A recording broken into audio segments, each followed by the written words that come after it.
based on a true story.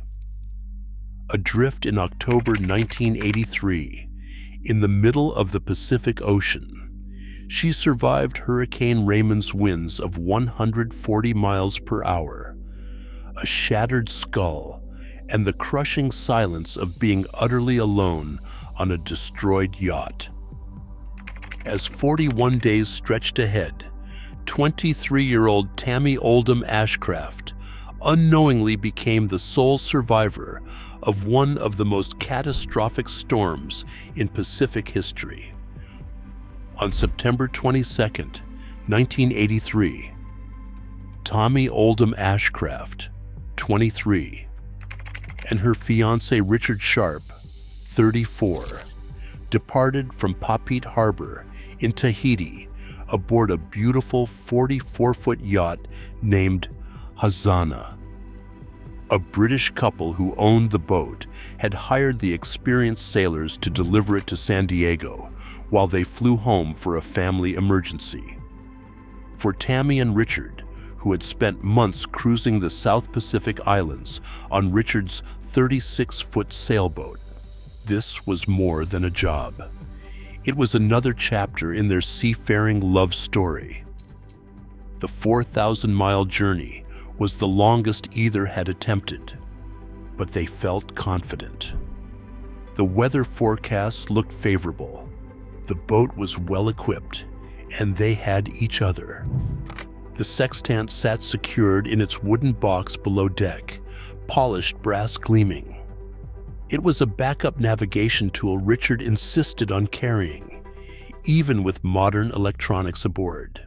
Statistically, hurricane season in the Pacific runs through October, with most storms forming in mid to late October.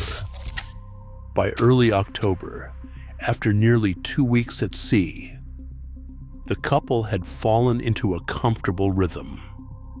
Richard handled most of the navigation using the yacht's GPS and radio systems, while Tami managed the logbook and watched the horizon.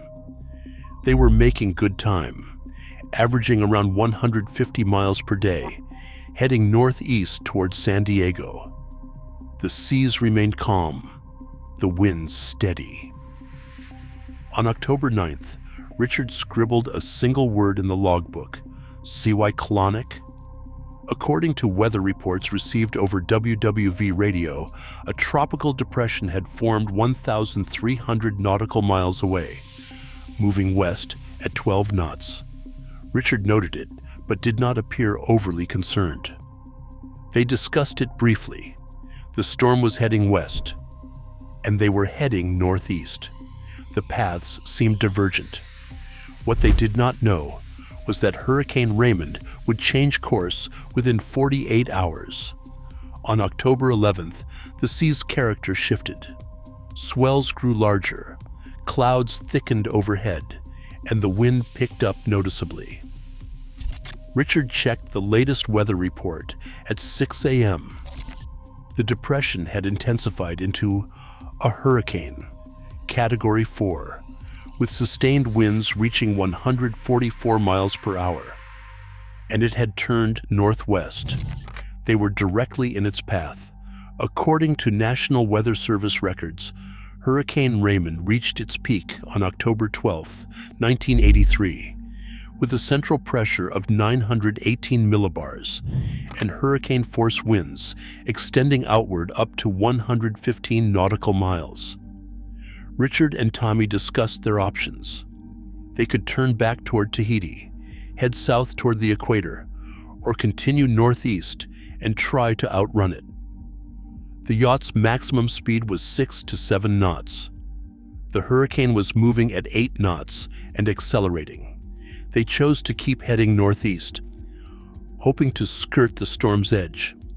It was the last navigational decision they would make together. By midday on October 12th, the ocean had transformed into something unrecognizable. Waves towered like skyscrapers, 40-foot walls of water that dwarfed the small yacht. The anemometer showed steady winds of 60 knots, then 80, Then it climbed past 100 knots.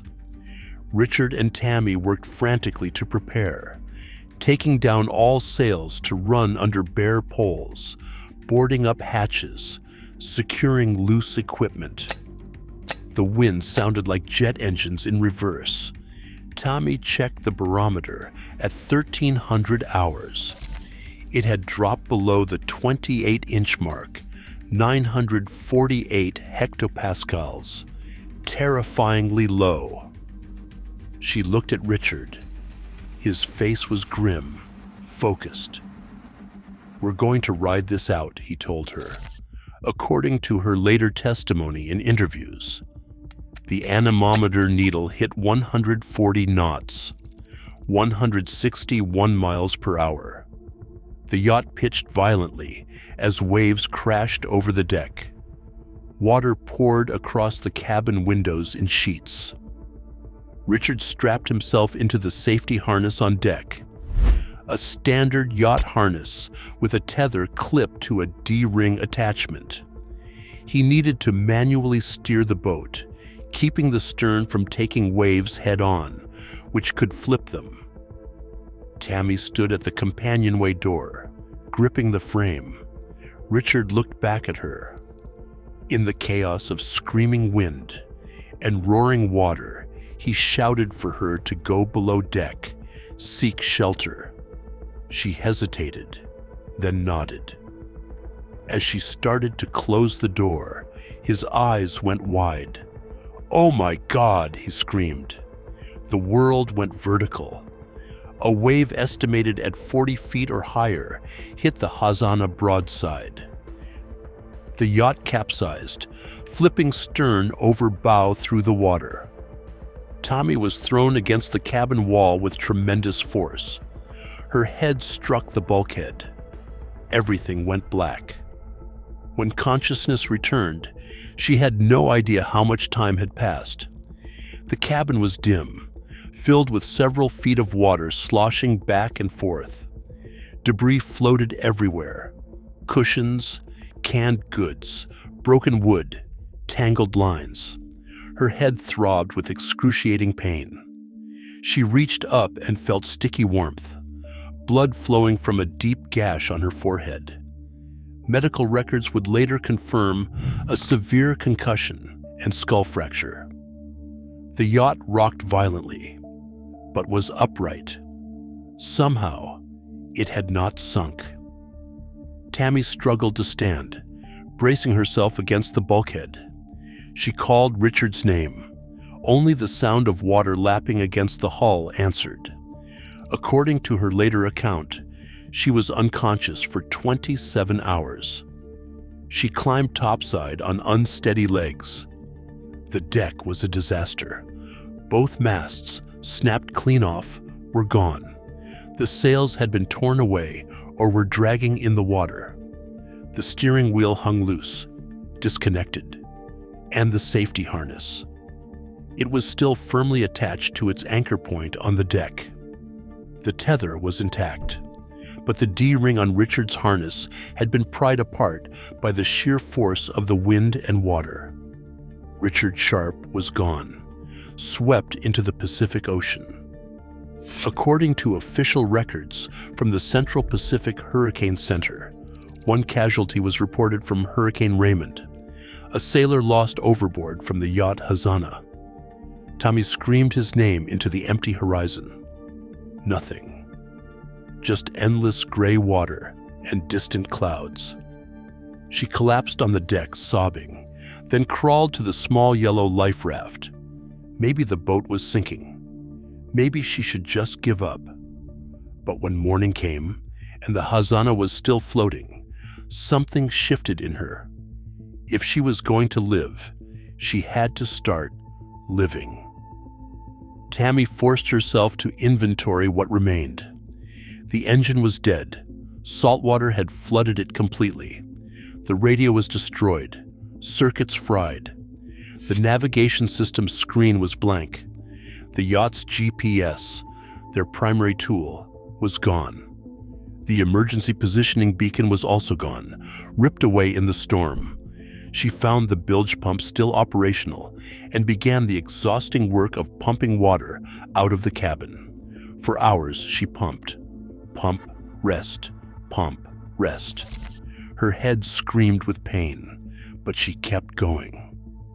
Below deck, she discovered critical supplies had survived: canned fruit salad, sardines, peanut butter, and approximately a quarter tank of fresh water, maybe 10 to 12 gallons, enough to ration carefully. She also found a storm jib, a small heavy sail, and one broken spinnaker pole. And in the navigation station, wedged beneath debris, she found it, the sextant, its brass casing scratched but intact, and her wristwatch, still ticking in the bilge water. She could navigate, she could sail, but to where? Tami Oldham Ashcraft made a decision that would determine her survival. She would sail to Hawaii. Using her basic knowledge of celestial navigation and the charts that survived in a waterproof pouch, she calculated her approximate position and the distance to the nearest landmass. Hilo, Hawaii was roughly 1,500 miles to the northeast. She had one chance. Using every ounce of strength, she rigged the storm jib to the broken spinnaker pole, creating a makeshift mast and sail. It took hours of trial and error, lashing lines, securing connections, and testing balance. The result was crude, but functional. She had steerage. The boat could move.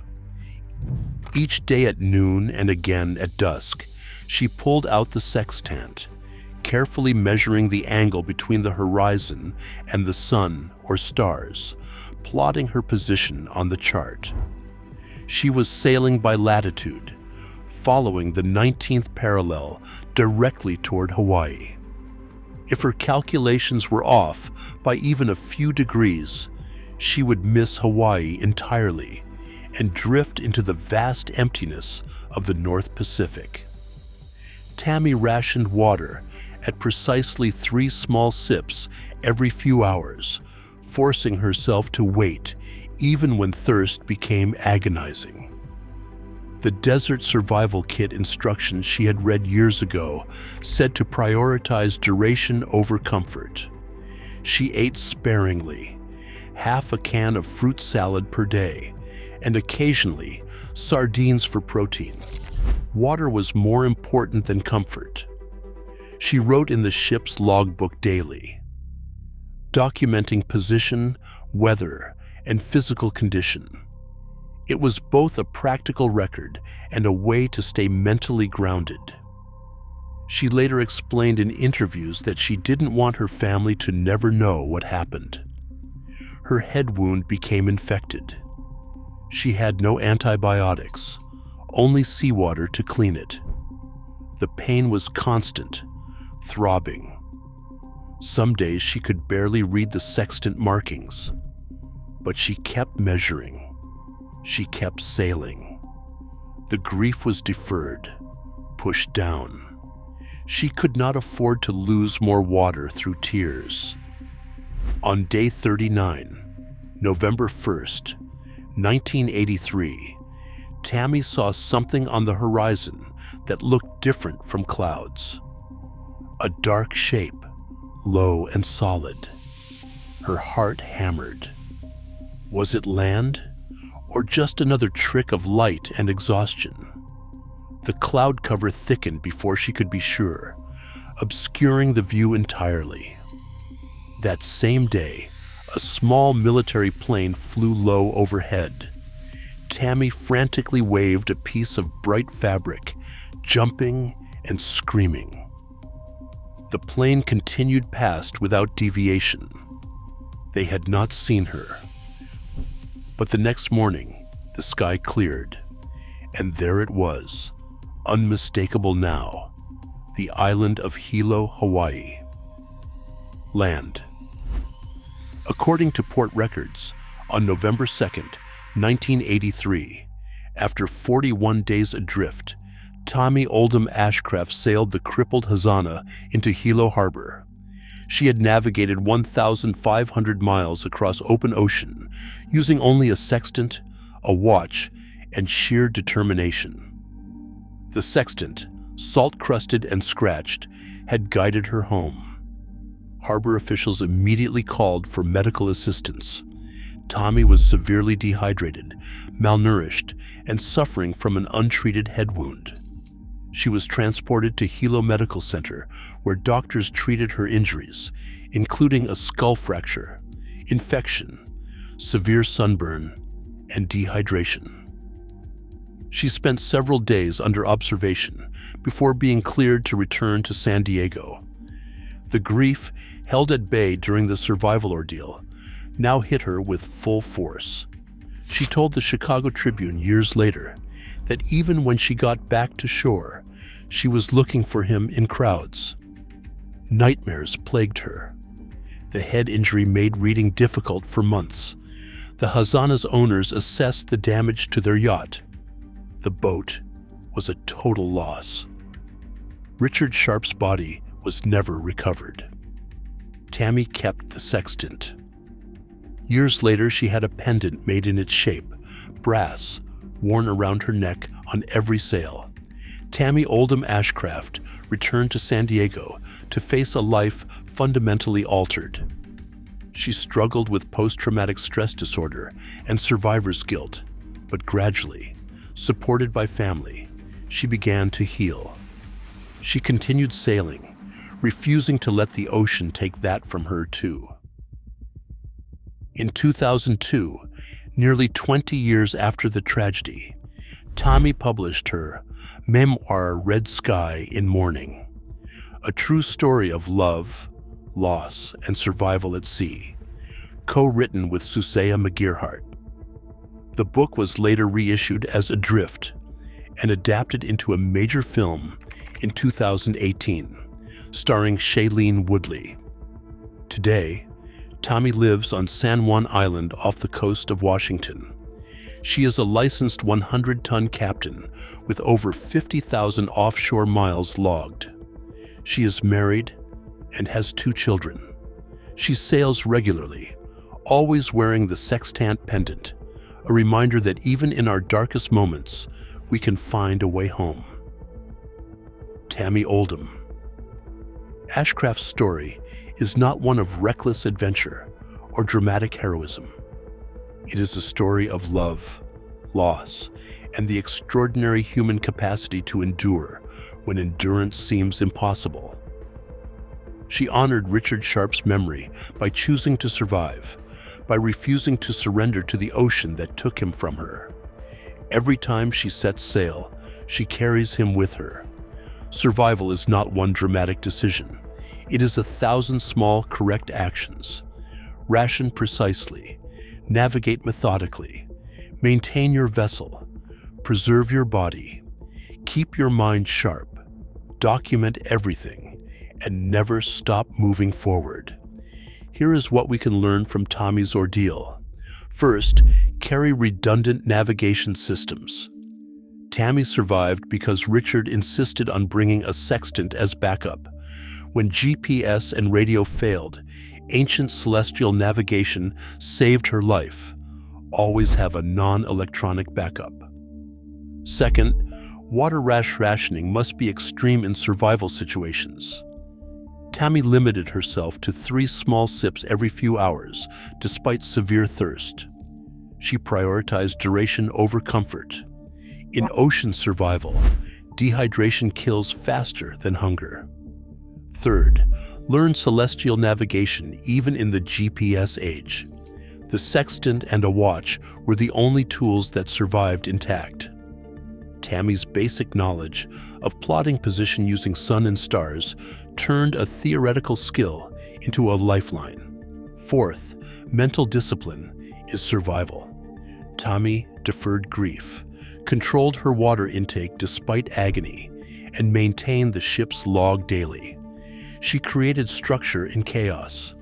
Survival is as much psychological as physical. Fifth, Safety harnesses can fail under extreme conditions. Richard's D-ring was pried open by hurricane-force winds and waves. Modern harnesses now use stronger connection points, but no system is foolproof in Category 4 conditions. Sixth, avoid hurricane season in tropical waters. They sailed in late September, before peak hurricane activity in most years. But Hurricane Raymond was a late-season storm. When sailing tropical routes, minimize exposure during any part of hurricane season, not just the peak months. And seventh, file detailed float plans with position updates. Tami was not found for 41 days because no one knew their precise route or expected timing. Always file specific waypoints and a check in schedule. Which survival decision do you think saved her life most? The makeshift sail, the water rationing, or the celestial navigation? If this story of endurance and love moved you, please like this video and subscribe for more true survival stories that honor resilience and teach us how to face the impossible.